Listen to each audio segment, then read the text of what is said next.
ഏറ്റവും കുറവ് വിദ്യാർത്ഥി പരീക്ഷ എഴുതിയത് വയനാടാണ് 9353. എന്തിനാണ് എല്ലാവരും ഇങ്ങനെ നമ്മളെ ശിവൻകുട്ടി സാറിന് ഇങ്ങനെ ട്രോളുന്നത്? ഒന്നുമില്ലെങ്കിൽ നമ്മളെ വിദ്യാഭ്യാസ മന്ത്രിയല്ലേ. ശരിക്ക് മൂപ്പരൊക്കെ പഠിച്ചതിനെ കാലത്ത് അത് അങ്ങനെ തന്നെ ഇനി പറഞ്ഞിരുന്നത്. അതായത് എണ്ണണ സമയത്ത് ഇന്ന് നമ്മൾ 5, 6, 7, 8 എന്ന് പറയില്ലേ, പിന്നെ 9 എന്നാണ് നമ്മൾ പഠിച്ചത്. ശരിക്കും അന്ന് 8 കഴിഞ്ഞിട്ട് 9 എന്നുള്ളതിന്. അതേപോലെ 70, 80 കഴിഞ്ഞിട്ട് 90 എന്നല്ലേ, ശരിക്കും അവിടെയാണ് 9.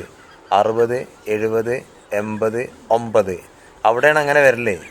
അതേപോലെ 600, 700, 800, 900 ആ 900 വരേണ്ടടുത്ത് ശരിക്ക് അന്ന് പഠിപ്പിച്ചിട്ട് 90 എന്നേനും.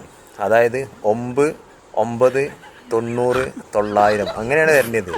അപ്പോൾ 9300 എന്നല്ല, അന്ന് ശിവൻകുട്ടി സാറൊക്കെ പഠിച്ച കാലത്ത് പഠിപ്പിച്ചത് ശരിക്ക് 9300 എന്നല്ല, 9300 തന്നെയാണ്. അത് നിങ്ങളിങ്ങനെ കളിയാക്കരുത് കേട്ടോ, ഇതൊന്നും ശരിയല്ല. അപ്പോൾ എല്ലാവർക്കും മനസ്സിലായില്ലേ, ഇതങ്ങനെയാണ് ശരിക്കും. മൂപ്പര് പഠിച്ച പ്രകാരമാണ് മൂപ്പര് പറഞ്ഞത്, അത് ശരി തന്നെയാണ്. നിങ്ങൾ അതിന് ഇങ്ങനെ അടി ഉണ്ടാക്കാൻ നിൽക്കണ്ട. ശരിക്ക് നിങ്ങൾ നമ്മളെ സഖാക്കന്മാരെങ്ങനെ അത് പറഞ്ഞ് കളിയാക്കരുത്, അത് ശരിയല്ല നിങ്ങൾ പറഞ്ഞത് കേട്ടോ.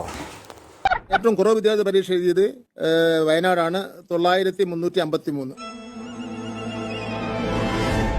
9353.